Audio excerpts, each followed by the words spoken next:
طائف کے واقعات سے کون واقف نہیں ہے؟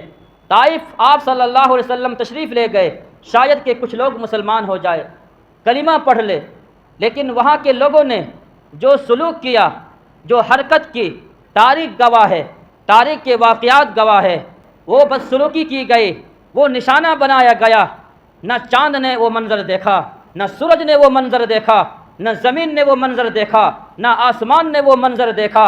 آپ صلی اللہ علیہ وسلم کے پیچھے چند اوباش قسم کے لوگوں کو لگا دیا گیا، آپ کو مارا گیا، آپ کو پتھر سے نشانہ بنایا گیا، آپ صلی اللہ علیہ وسلم کی جسم سے لہو پورا بہہ رہا ہے، خون بہہ رہا ہے، پورا آپ کی جوتی مبارک جو آپ پہنے ہوئے تھے خون سے بھر گیا، لیکن پھر بھی آپ اپنے مشن سے پیچھے نہیں ہٹے۔ فرشتے آتے ہیں، حضور سے کہتے ہیں اگر آپ اجازت دے دونوں پہاڑوں کے درمیان اسے کچل کر کے رکھ دیا جائے، دونوں پہاڑوں کے درمیان اسے جو ہے خاک کر دیا جائے۔ لیکن آپ صلی اللہ علیہ وسلم نے جملہ کیا ارشاد فرمایا؟ آپ صلی اللہ علیہ وسلم نے فرمایا اگر یہ لوگ ایمان نہیں لاتے ہیں تو ہو سکتا ہے آنے والی نسل یہ لوگ ایمان لے آئے۔